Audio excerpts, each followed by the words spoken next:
Welcome to the Childfree Wealth Podcast, hosted by Bree and Dr. J, Certified Financial Planner. Here we discuss life and finances as it relates to being child-free.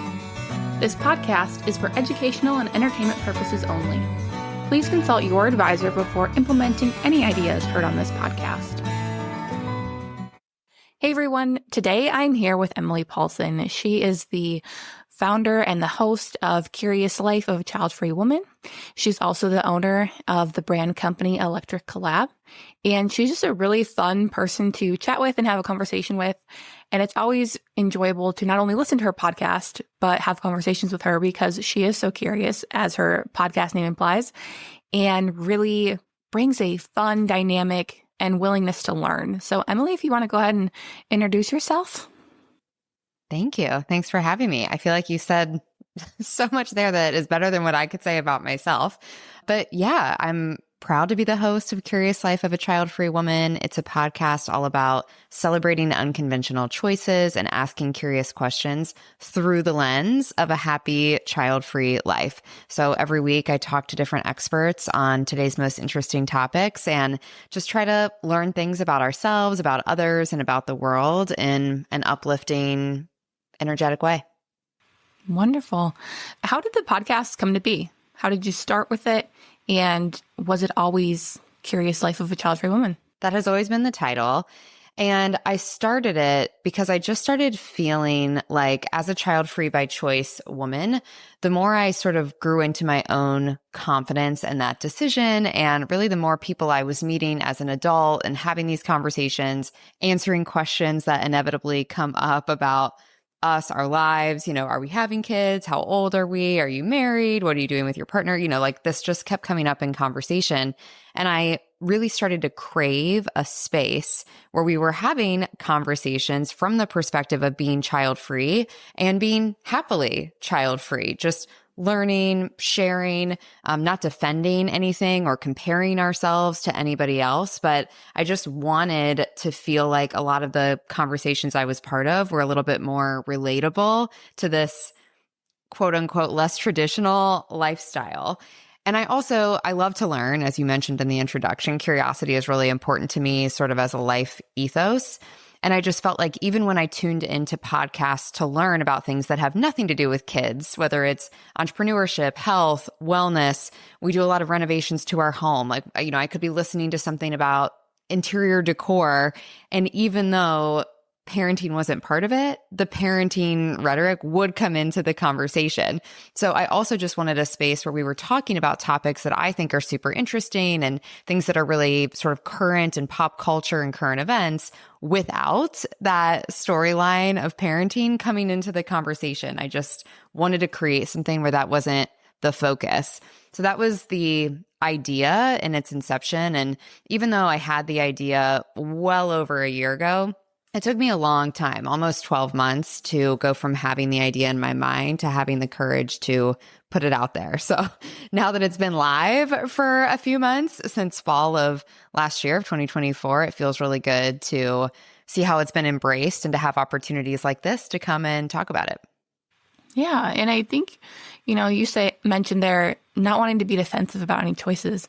I think that's come across really well when listening to it and hearing the different things. Is there's never a defense of don't have kids, not planning on having kids. It's just, this is what life is like. This is what the different experts you're talking with, what they focus on.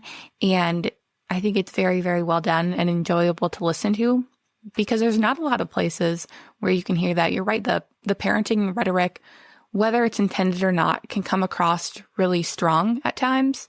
And just, we're not making the same choices. I'm sure you've heard home renovation ones. And you mentioned the parenting rhetoric comes across. I often tell people, well, when you're buying a house, we're not looking for a house necessarily in the best school district or looking at school districts at all, because that's not something we need to think about. And to have that conversation is so helpful. So what took you from having it be an idea, wanting to do it, to actually making the jump and starting?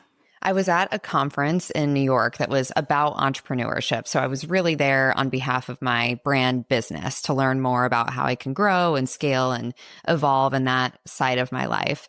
And this woman stood up and gave this presentation on something that she had launched as an entrepreneur. And, someone asked her a really similar question, like, how did you sort of get the courage to go out and do this bold idea, even though maybe your friends and family thought this is crazy? Like, what enabled you to do that? And she said that when there's something in the culture or in society that you just keep noticing and it keeps bothering you a little bit and it's starting to annoy you and it's just kind of like getting under your skin, maybe you're noticing it over and over again because you are the one who's supposed to make a change or bring another perspective. And I was sitting in the audience like, crap, like this message is for me about the freaking podcast, right? Like I didn't even come here to try to bring that to life, but like I knew instantly that is that topic for me. And exactly as you said, like the home thing is such a good example, right? You talk to a realtor and they're immediately like talking to you about the school districts before they've even asked, like, does that matter to you? Or when we bought this house, like we have two office and like guest room upstairs. We painted one of this like a mauvey pink color and the other one a really deep blue. And our neighbors came over and they were like, oh, perfect, like a girl's room and a boy's room. And we were like, no, like we just happen to like these colors. So, things like that have been annoying me, right? Even at a low level. And again, the podcast is not to complain about that. But when I heard her say that, I was like, okay, maybe I am nudged by these little noticings out in the world because I should just try to build a platform that's a little bit different. And we're not making those assumptions or, jumping into all of those feelings about other people. Like maybe it's just a place where we can learn without the parenting rhetoric. I felt like that was a sign. And then I came home from that event and just decided to take it seriously. And once the ball starts rolling, you start looking at production companies and then it's like, okay, I need to make a cover. Let me do a photo shoot. I should get a website. Like it sort of happened quickly after that. But I feel like that moment was when I decided the longer I wait, for what? Like I just wanted to try. Yeah. And that's so important. Just trying, because you don't know if you don't try. And I think with a lot of that, there can be such a hard point in coming to try, and you did it. And also hearing that talk sound like it just really was inspiring, because there is a really good point to being like, hey, if you're noticing something and it's annoying you, maybe you should start doing something about it. And having that little shove from another person, whether or not it's one-on-one or big talks like that, can be so helpful. I'm curious though, what did you say to your neighbors when they came over and said, oh, a girl's room and a boy's room? Hey, Childfree Wealth listeners, it's free. I highly encourage you to schedule a Childfree Wealth checkup. During this time, you're going to get a couple of forms to fill out that include your life and financial plan. We'll review them, and then we're going to have a meeting and go through them with you. We're going to give you some advice and things to work on and talk through things to make your finances simpler so your life can be amazing. You can schedule yours by going to our website, childfreewealth.com, and clicking the Schedule Now button. I said, oh, we're not having kids, which is what I say to everybody when they make assumptions about my husband and I. And, some people, as you can imagine, and I'm sure everybody listening, you get a variety of responses when you say it that matter-of-factly. Some people are just like, oh, okay. Some people are like, good for you. That's amazing. And some people are just flabbergasted, like, what? Why? Or, I've had people apologize like, oh my gosh, I'm so sorry. I didn't know that you couldn't. And I'm like, no, that's not what I said. I said, we're not. We're just not doing that. And in the case of our neighbors, it was sort of a mix in the middle. They've told us many times how much they miss the family that lived here before because they had kids and they loved hanging out with their kids. But that's just from one particular example. Like, I know we all experience this when people, again, make those assumptions, ask questions, and you give your honest response. And sometimes it's taken really well. Sometimes it isn't. Yeah. And you're so right. There are a variety of responses. I'm sorry to hear that they say that they constantly miss the family that had kids there. Oh, that's okay. I miss the old lady who used to live next to me. That doesn't mean that me saying that is going to speed up the age of my new neighbor. Like, right. That's not going to do anything. How did you guys, though, if you're willing to talk about it, decide to become child-free? Mm-hmm. Yeah, I'm happy to talk about it. I knew that I wanted to be child-free long before I met my husband, which was important to me that I made that decision on my own. I don't know if I ever really wanted to be a mom, but when I was younger, and I think this is the storyline for a lot of us as young women, the motherhood archetype is so involved in not only what we see, spending time with our moms, other moms, even if you don't have a traditional mom, I feel like there's such like a matriarch role in our worlds. And then even the way we play, we have baby dolls, we have Barbies, like we kind of step into this motherhood role unknowingly, just kind of like that is what's happening out in society. So when I was younger, I always thought, maybe when I'm older, maybe when I meet a partner, maybe when I live in the right city or I have money or whatever, like then maybe I'll want it. And that day just never came. The years were passing. I was getting jobs, like becoming a full adult person. And I just felt like the older I got, the further disconnected I felt from the identity of being a mom. And then in my very early 20s after college, I sort of just had this revelation that maybe one day I won't, right? Like instead of not always thinking, but it would come into my mind, like, I wonder if, or I wonder when I'll have this desire that other people are really starting to talk about heavily. And even some of my friends who had kids kind of right at that college age, I thought, man, like, I wonder when I'll want that. And then there was just a day where I thought, maybe it's fine if I never do. And that felt like such a huge relief to me. Like it wasn't waiting for the other shoe to drop. It was just an acceptance of who I am. And it felt just so peaceful and light to me to embrace that idea.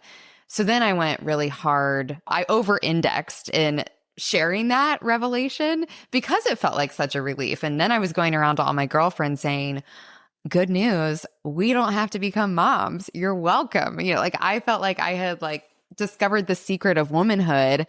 And that was met with a bunch of mixed reactions. Some people were really offended. Some just did not understand. It started to feel like we're friends and I don't even relate to this. What do you mean? I can't wait to find a husband and have kids, So I really, I took it pretty far in being vocal about it. And then over the years, I've sort of tamed that down and realized that I don't have to bring it up in every conversation like I was doing for a while. And it truly was with good intention. I thought I was helping, to kind of illuminate this for other people. But anyway, I was very vocal through dating as well. And I dated through most of my 20s and would be pretty upfront if this was going anywhere beyond a first date that I didn't want to be a parent. That ended a lot of dating relationships, which I think is fabulous. If I was talking to a man who definitely wanted kids, that's great. Like, I love that you know that about yourself and we shouldn't be together. You should find somebody who wants the same thing. And I should find somebody who wants the same thing I do. So when my husband and I met, we were already on the same page. And yeah, it was never really, we had several check-in conversations as the relationship became more serious to be like, okay, but you're sure, right? Like, I'm not going to bend on this. You've really thought it through, right? You know this is right for you. And we would kind of check in with each other in that way and continually confirm that we're on the same page. We never really had to make a decision, I would say, as a couple. We had both made that decision as individuals. And that's so important to know yourself and really be aware of that. And you're right. It's a good thing for those relationships to end, that if you're not on the same page, you're not on the same page, and that's okay. It's better than ending up 5, 10, 15 years down the road and realizing that you guys are in a relationship where you have different things and that's not what you wanted. You said you kind of like went reverse and over-indexed it at first and just were shouting it to everybody. Now, and you pulled back on that. Do you talk about it a ton though in your day-to-day life or with people face to face? Yeah, I feel like things have really come full circle. On the one hand, when I was younger, I was talking about it too much in the wrong ways. And now I talk about it a lot because I have a podcast all about this. I would say when it comes to personal friends and people I've known for years and years, the decision is totally normalized, right? Just like I'm not constantly asking them, like, are you sure you want to be a mom when they already are? And they're not constantly asking me, like, are you sure you don't want to have kids? Like we've established that as who we are and we all embrace that. And it's a beautiful thing. Now that I have the podcast and I talk about that in a lot of different social situations and business networking situations, yes, it comes up. I would say being a woman entrepreneur who serves a lot of other women entrepreneurs with my brand business, yeah, like there are definitely questions. I meet women all the time. I think I have calls with like 7 other women today, and a lot of them I don't know yet. So the question comes up often, like, oh, do you have kids? Or, my kids are this age, like, how old are your kids? Or do you have kids yet? So those conversations definitely come up, but I feel totally comfortable just saying no and moving on. And, I don't think any of us take it well, at least on a surface level, I don't think any of us take it personally. And yeah, so I don't get into the weeds on it unless somebody wants to. Or, of course, if you meet someone else who's also child-free, then you sort of have this bond that you can explore a little bit together. But yeah, in some ways it comes up in my life often, and in some ways not that much. Yeah, and that's totally valid. Do you ever find yourself at times where you're just having a conversation and somebody's asking, it's a new person, you're not necessarily in the point where you want to socialize or discuss it further, and you say, I host a podcast, or kind of like leave parts of it out as to just not even traverse that conversation? I know you live in a little bit more blue area, but I am in a red area. And so sometimes I just say, I'm a financial planner for Dinks and Sinks, and people don't always know what that means. So I just kind of let it be, because I do not want to go down that path depending on the company in which I am. Do you find yourself in that though? Not really. I know what you mean. I live in Chicago, so it's a pretty urban, open, socialized city when it comes to like meeting people here. But I talk to people all over. I mean, I'm on the internet too much when it comes to business and networking and interacting and all of that. It's a lot of internet friends. So, I mean, I guess I do have the freedom to just not bring up the podcast, right? If I don't want to. But I feel a huge part of my mission is to just normalize the child-free path as something that is exactly the same. And I don't mean exactly the same in what our lives look like, but just as worthy, just as smart, just as wise, just as whatever as becoming a parent. Sometimes I intentionally just say it really casually or answer the question really casually, just as somebody would if they were like, oh yeah, I have a 2-year-old or whatever. Like, I don't want it to be this like big, huge, strange platform thing that we have to get into a huge debate about. If somebody wants to, and they're coming from a place of genuinely wanting to know, there's nothing that's off the table for me. I'll talk about everything. I'll answer any question. I'm willing to go there for sure. But I sort of intentionally share it as just, a separate but equal kind of parallel life path. Yeah. And that makes total sense. I mean, depending on the spaces you're in, that can be super helpful and kind of eye-opening for a lot of people. I guess my space in coming from that is I just do not feel like dealing with the BS that some people give. And so sometimes I just say, this is what I do, or I just will find myself in a different conversation, which is kind of odd for me because anybody who knows me well and knows me as an adult, I talk a hell of a lot to anybody and everybody. It's strange to me anyway to think about it where there are certain areas and I don't shut down. I just shut down. I don't really talk a ton. But I'm really glad to hear that you can have that conversation and that's part of your mission, because I think that is really, really important. I just know that that's not necessarily for me every single day to do that, because it can be a lot. Yeah. And you don't have to, right? Like, it's totally your right, all of our right to disclose pieces of ourselves in certain situations and not in other situations. And I think that's totally relevant for the child-free conversation and other choices, and I really feel for people. And there's probably some people listening to this, and I know there are people who listen to my podcast who are in a position where with people who are extremely close to them, who they care about and they value their opinion and they value their approval, when it's a tough subject with that person and it does result in a combative conversation or pressure or just feeling unaccepted for this life choice, that is incredibly hard. And I understand why you don't want to fight that battle over and over and over again. Just anybody who's experiencing that. And again, like, it can be on a multitude of topics. When I first moved to Chicago, it was hard for my family. I'm from Ohio, and, a million tough conversations about like, why would you want to leave? And are you coming back? And we don't get to see you. And, like, that's hard when you feel the same way. You're like, I miss you too. It's not just on this, but I think it's good to know yourself and give yourself grace and bow out when you just don't want to go there. We don't have to all the time.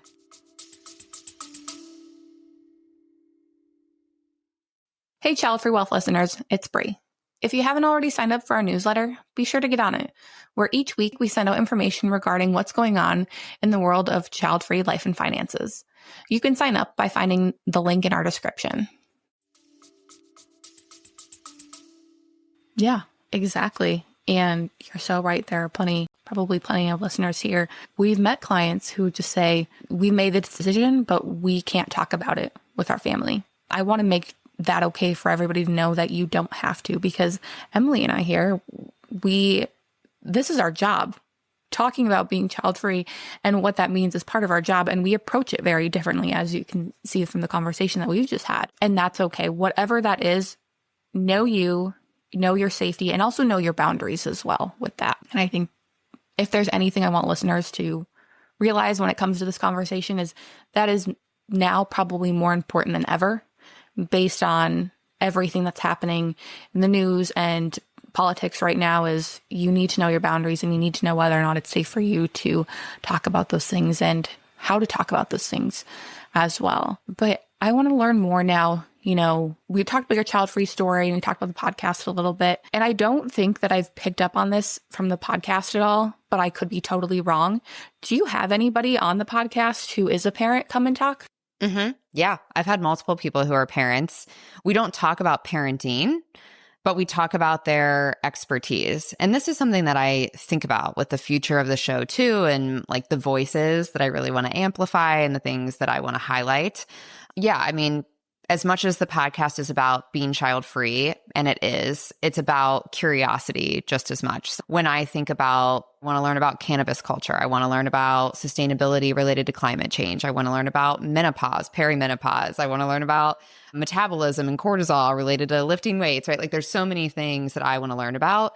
And when the show started, I didn't want to be like, whoa, this person is the top climate change consultant, but they're a parent, so I'm not going to invite them on. And it's a weird line, right? Because it is about sort of celebrating the child-free life and making space for that, but it's also about learning. And as we talked at the beginning, I don't like the idea of exclusion. If part of what made me feel bothered or whatever over the years is feeling like, oh my gosh, everyone's talking about parenting or everyone's talking about motherhood, and like I don't relate to that, I want to toe the line of being really inclusive and forward, like putting the child-free life forward in the conversations and really considering that voice and that lens and that perspective first. But I also don't want to be like, if you're a parent, you can't come here and learn about climate change. Like that doesn't make sense to me. So yeah, we've had parents on. We'll continue to have parents on.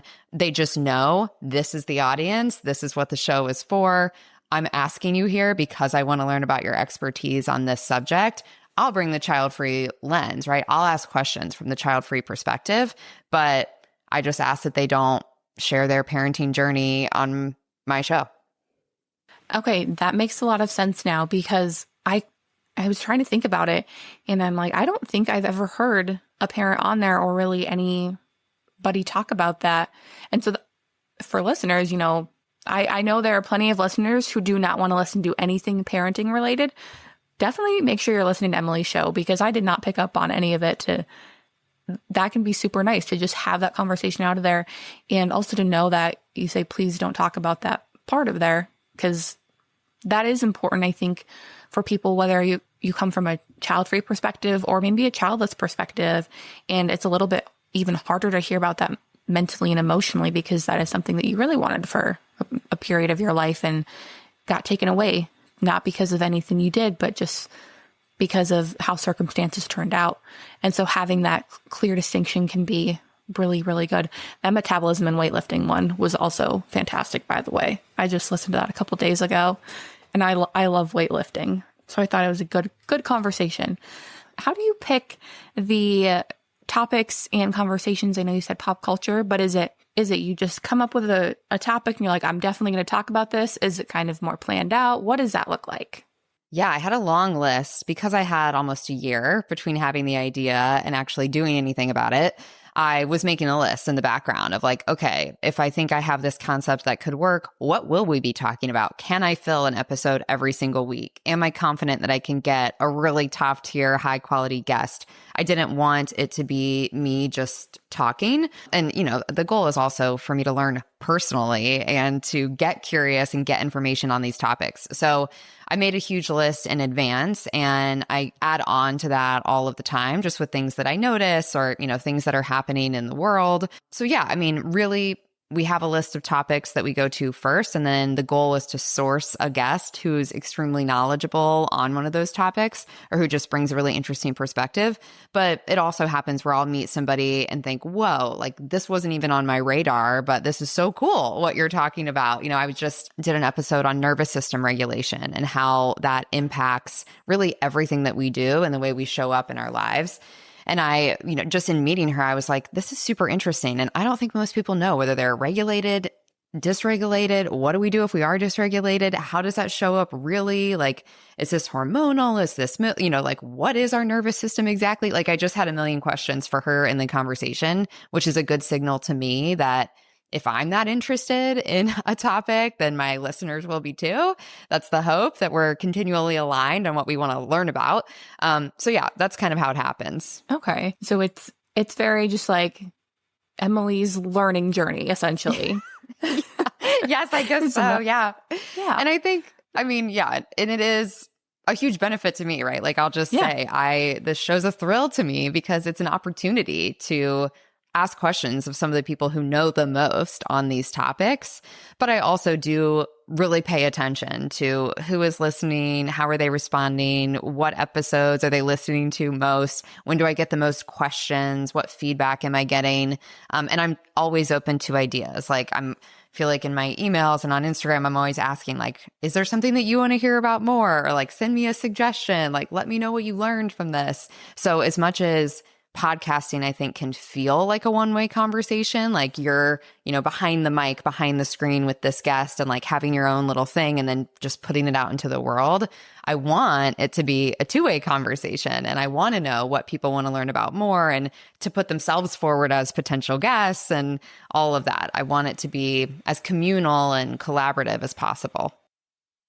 Yeah, and that can be incredibly important, and also a sense of validating when you hear from people that what you're talking about and the people you're talking with really bring a new light and bring a new perspective to your listeners. Because whenever you have that, we get emails saying, we really like this conversation, or even I'll talk to a client and they'll come in and they'll talk about a certain topic.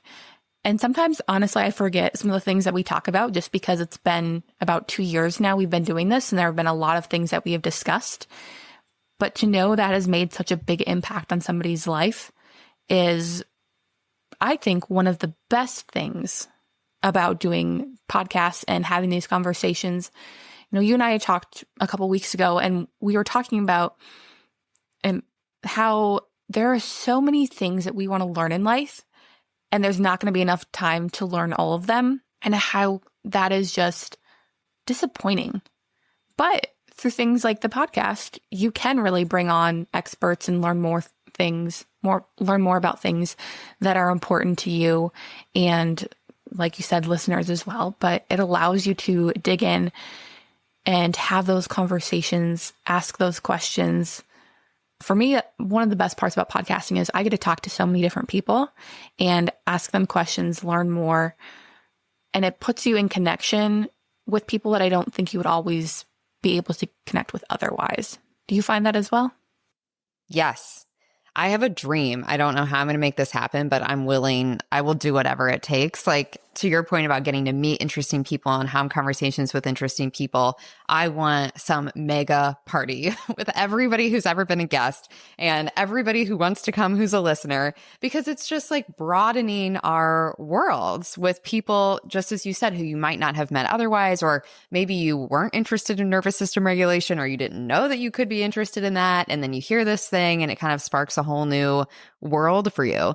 I just think for each of us, sharing our voice or highlighting the voices of others that we think are interesting or that we want to celebrate, there is so much value in that. And people are seeking it. We do want to learn. We're reading books, we're watching shows, we're on YouTube, we're listening to stuff. Like we like the idea of getting more information, but it's also super overwhelming and really, really noisy out there. So I think when you can use intention and bring anything into the world, whether it's a podcast or just a conversation over coffee with somebody, like you never know how that message is going to land with someone else. Just like me sitting in that room and hearing this woman speak on a panel, I went up and told her later, like, oh my gosh, that thing you said just made me want to start my podcast. But she didn't know that before she said it. You know, she just agreed to be on this panel, and like, look at the ripple effect of that in just one tiny example. I'm sure she said a million other things that inspired everyone else in the room in totally different directions. So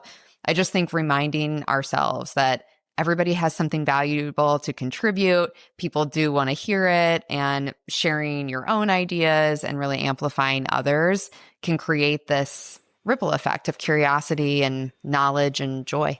Yeah, absolutely. Would you host a meetup in Chicago? I mean, yes. Even if you started small, why not start small and invite whoever can make it, and whether or not all the guests can.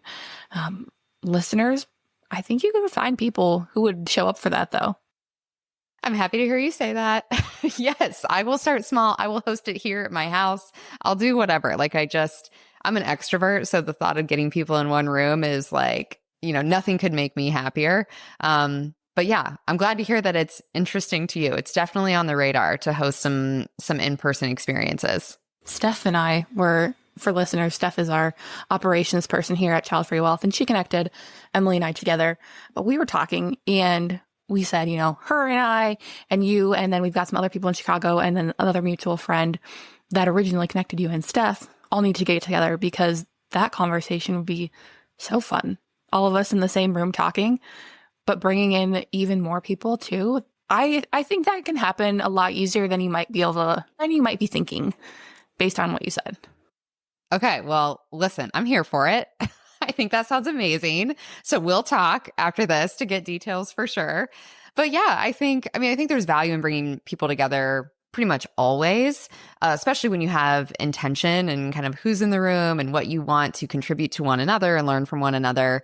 But I do think the child-free world is another place where we don't have that much of that yet. There are lots of groups out there on different topics, and I'm sure we all participate in different organizations or just friendships or whatever. But to come together having this in common or, with this in mind, I think is rare. So I like the idea of getting people together for that reason too.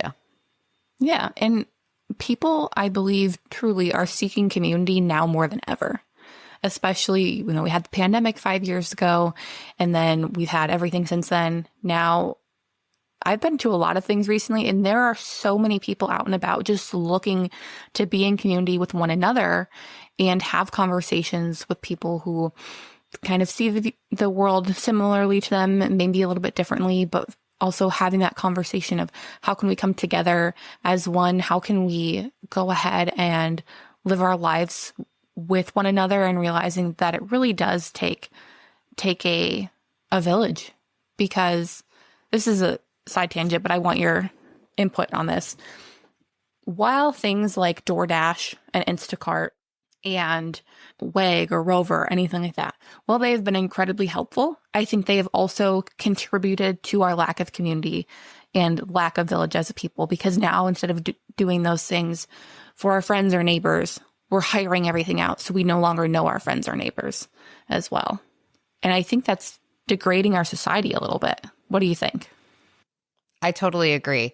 We've had quite a few conversations around this that are coming in the podcast around social health, isolation, the loneliness epidemic, which the Surgeon General talked about a couple years ago. And yes, I think people blame social media, but you make a really good point. It's sort of all of these modern conveniences in life that just bring things to us. We have so much access digitally that does not require interaction with literally anybody else. I mean, sure, there are people on the other side of the screen, or there's somebody on the other side of Instacart who's going to the store and picking up all of your things, but there's no true interpersonal connection there. And we have a lot of data on how that makes us feel mentally, physically, how that impacts our longevity, our true physical health, and just capacity to live longer and live well for those years, which is scary. And I also think it highlights a huge opportunity. Like, we have come together as a society before. We've lived in eras. I think our generation is sort of in this weird spot. Well, I'll speak for myself as a millennial. Like, we knew what it was like before the internet. Now we have the internet, and it's just so tempting to get into these cycles where, let me just order my groceries. Let me just scroll on social media instead of going out and meeting somebody for a drink or whatever. None of us are immune to it.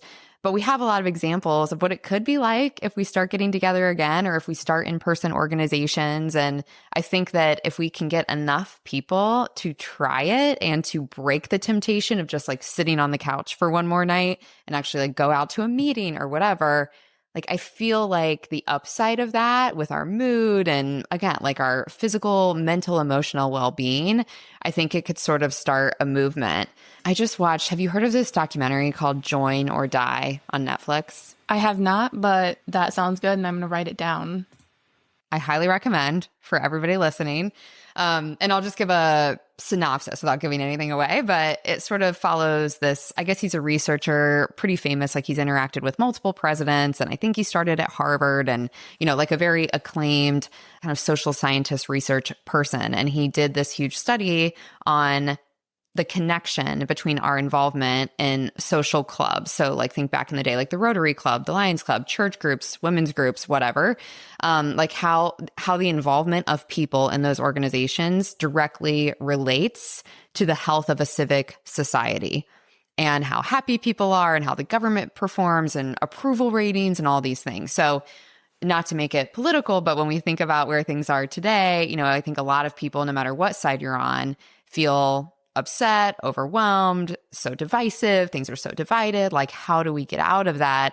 It's really, really interesting to me to think that joining a club with your neighbor, or, just interacting with different people under different circumstances, can almost be a cure to that feeling of just feeling so separate and divided. So watch the documentary. It really opened my eyes, and it made me even more committed to trying to do some real life in-person community building activities. Hey, Childfree Wealth listeners, it's Bree. If you haven't already signed up for our newsletter, be sure to get on it, where each week we send out information regarding what's going on in the world of child-free life and finances. You can sign up by finding the link in our description. Yeah, I'm definitely going to watch it, because I'm always looking for more documentary style videos and things to watch. But also, that sounds right up my alley, because you are right. We need to come together and have conversations with different people. I got a message recently from one of my closest friends, and it basically said, had I not met you and had I not learned more about your life, I probably would not be in a place right now that I'm proud of. And I think having those conversations are what opens our eyes to seeing that we're all human and we really do need each other.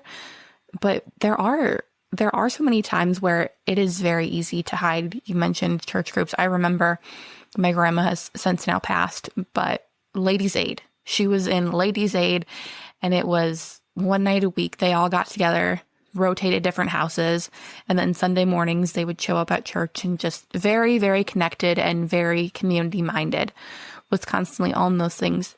And there are not a lot of people now, myself included, that can say we have those things to do every single week with a group of people. I have my different groups I'm a part of, but it's not an every week thing. It's more like every month thing. And then we do different things, but having solid connections and social circles and just really bringing us all together is so incredibly important. I agree. I think it's needed now more than ever. And, us and everyone listening, like, we can do something, right? We can all do something. Maybe we can all work on it together. Yeah, absolutely. Yeah. We need to talk more about, though, this in-person thing and bringing everybody together, because I would be down to come to Chicago and do some sort of meetup with, I feel like Chicago is a good place. Chicago, Denver, kind of those places are where what I've heard, a lot of listeners are there and nice and connected and willing to get together and have those conversations. We will talk more, listeners. We will announce something if something comes to fruition. I can't promise anything. I can promise that Emily and I are both very dedicated people behind the scenes and do enjoy being out and about. So. Yes. I was going to say, I won't promise either, but I feel pretty committed now. So we'll figure something out. Exactly. All right, Emily, it's been so much fun having you on and having this conversation today. Can you just tell more listeners more about where to find you? Thank you so much for having me. It has been so fun. Yes. So Curious Life of a Child-Free Woman as a podcast is available anywhere that you enjoy listening to podcasts. Also on Instagram at Curious Life of a Child-Free Woman. You can visit the website as well, same name. And yeah, I invite everybody to listen and also to reach out to me. I mean, we've been talking about friendship and meeting new people and expanding our social communities a lot. So I love meeting new people. Send me a DM, send me an email, join the Curious Life Club email list where I share kind of bonus stuff and extra content like the documentary I was just talking about, more just musings that I think we all might want to learn more about. So yeah, I would love to connect with anybody who's interested. Wonderful. Well, thank you so much again. If you enjoyed the show, please consider leaving a rating or review. We'd love to keep the conversation going. Please let us know your thoughts wherever comments are available or email us at media@childfreewealth.com. To stay up to date, find and follow Childfree Wealth on social media. If you're interested in working with us, learn more by visiting our website, childfreewealth.com. We'll see you next time.